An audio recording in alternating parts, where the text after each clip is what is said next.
T20 ಕ್ರಿಕೆಟ್ನಲ್ಲಿ ಆಲ್ರೌಂಡರ್ಗಳ ಮಹತ್ವ ಎಷ್ಟು ದೊಡ್ಡದು ಎಂಬುದನ್ನ ಹಾರ್ದಿಕ್ ಪಾಂಡ್ಯ ಅವರು ಮತ್ತೊಮ್ಮೆ ಸಾಬೀತುಪಡಿಸಿದ್ದಾರೆ. ದಕ್ಷಿಣ ಆಫ್ರಿಕಾ ವಿರುದ್ಧದ ನಿರ್ಣಾಯಕ 5ನೇ ಟಿ20 ಪಂದ್ಯದಲ್ಲಿ ಹಾರ್ದಿಕ್ ಪಾಂಡ್ಯ ಬ್ಯಾಟ್ ಮತ್ತು ಬಾಲ್ ಎರಡರಲ್ಲೂ ಮಿಂಚಿ ಟೀಂ ಇಂಡಿಯಾದ ಗೆಲುವಿಗೆ ಪ್ರಮುಖ ಕಾರಣವಾದರು. ಅವರ ಆಲ್ರೌಂಡರ್ ಆಟದಿಂದ ಭಾರತ ತಂಡವು 30 ರನ್ಗಳನ್ನ ಮಣಿಸಿ 5 ಪಂದ್ಯಗಳ ಟಿ20 ಸರಣಿಯನ್ನ 3-1 ಅಂತರದಲ್ಲಿ ತನ್ನದಾಗಿಸಿಕೊಂಡಿತು. ಡಿಸೆಂಬರ್ 19ರಂದು ಅಹಮದಾಬಾದ್ನ ನರೇಂದ್ರ ಮೋದಿ ಸ್ಟೇಡಿಯಂನಲ್ಲಿ ನಡೆದ ಈ ಪಂದ್ಯದಲ್ಲಿ ಟಾಸ್ ಗೆದ್ದು ಬ್ಯಾಟಿಂಗ್ ಆಯ್ಕೆ ಮಾಡಿಕೊಂಡ ಟೀಂ ಇಂಡಿಯಾ ಭರ್ಜರಿ ಆರಂಭ ಪಡೆದುಕೊಂಡಿತು.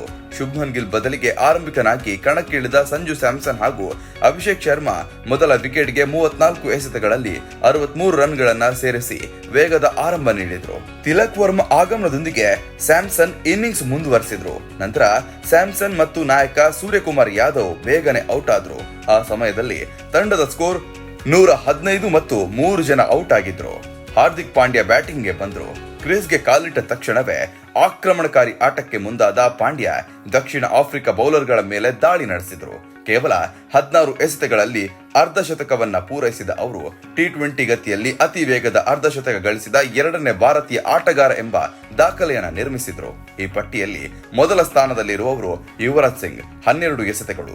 ಪಾಂಡ್ಯ ಅಂತಿಮವಾಗಿ 25 ಎಸೆತಗಳಲ್ಲಿ 63 ರನ್ಗಳ ಭರ್ಜರಿ ಇನ್ನಿಂಗ್ಸ್ ಆಡಿದ್ರು. ಬ್ಯಾಟಿಂಗ್ ಮಾತ್ರವಲ್ಲದೆ ಬೌಲಿಂಗ್ ನಲ್ಲೂ ಹಾರ್ದಿಕ್ ಪಾಂಡ್ಯ ಮಿಂಚಿದ್ರು.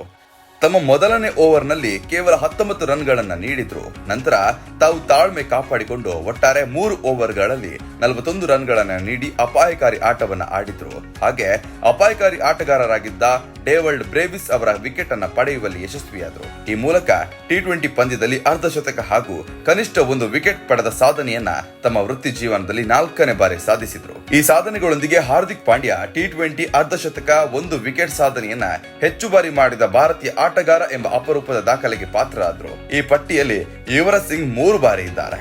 ವಿರಾಟ್ ಕೊಹ್ಲಿ 2 ಬಾರಿ ಇದ್ದಾರೆ.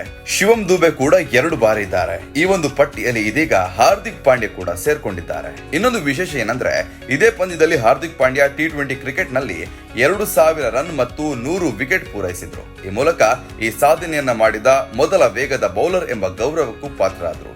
ಈ ಸಾಧನೆಯನ್ನ ಇದುವರೆಗೂ ಮಲೇಷ್ಯಾದ ವೇರೆನ್ದೀಪ್ ಸಿಂಗ್, ಅಫ್ಘಾನಿಸ್ತಾನದ ಮೊಹಮ್ಮದ್ ನಬಿ ಹಾಗೂ ಜಿಂಬಾಬ್ವೆಯ ಸಿಕಂದರ್ ರಾಜಾ ಮುಂತಾದ ಸ್ಪಿನ್ನರ್ಗಳು ಮಾತ್ರ ಸಾಧಿಸಿದ್ರು. ವೇಗದ ಬೌಲರ್ ಆಗಿ ಈ ಮೈಲಿಗಲ್ಲು ತಲುಪಿದ ಏಕೈಕ ಆಟಗಾರ ಹಾರ್ದಿಕ್ ಪಾಂಡ್ಯ ಆಗಿದ್ದಾರೆ. ಪಂದ್ಯ ಶ್ರೇಷ್ಠ ಪ್ರಶಸ್ತಿ ಪಡೆದ ಬಳಿಕ ಮಾತನಾಡಿದ ಪಾಂಡ್ಯ ಅವರು, ನಾನು ಔಟ್ ಆಗುವವರೆಗೂ ಭಾರತಕ್ಕಾಗಿ 2ನೇ ಅತಿ ವೇಗದ ಅರ್ಧಶತಕ ಗಳಿಸಿದ್ದೇನೆ ಎಂಬುದು ನನಗೆ ತಿಳಿದಿರಲಿಲ್ಲ. ಯುವರಾಜ್ ಸಿಂಗ್ ಹೆಸರಿನಲ್ಲಿ ಆ ದಾಖಲೆ ಇರುವುದೇ ಖುಷಿಯ ವಿಷಯ. ನಾನು ಕ್ರೀಸ್ಗೆ ಬಂದಾಗಲೇ ಆಕ್ರಮಣಕಾರಿ ಆಟ ಆಡಲು ನಿರ್ಧರಿಸಿದ್ದೆ. ಮೊದಲ ಎಸೆತದಲ್ಲೇ 6 ಹೊಡೆಯಲು ಪ್ರಯತ್ನಿಸುವ ವಿಶ್ವಾಸ ನನಗಿತ್ತು. ಪರಿಸ್ಥಿತಿಗಳು ನನ್ನ ಶೈಲಿಗೆ ಅನುಕೂಲವಾಗಿರೋದ್ರಿಂದ ಲೆಕ್ಕಾಚಾರದ ಅಪಾಯ ತೆಗೆದುಕೊಂಡೆ. ಅದೃಷ್ಟವಶಾತ್ ಫಲಿತಾಂಶ ನಮ್ಮ ಪರವಾಗಿತ್ತು. ತಂಡದ ಗೆಲುವಿಗೆ ಭಾಗವಾಗಿರೋದು ನನಗೆ ಬಹಳ ಸಂತೋಷ ತಂದಿದೆ ಎಂದು ಅವರು ಹೇಳಿದರು.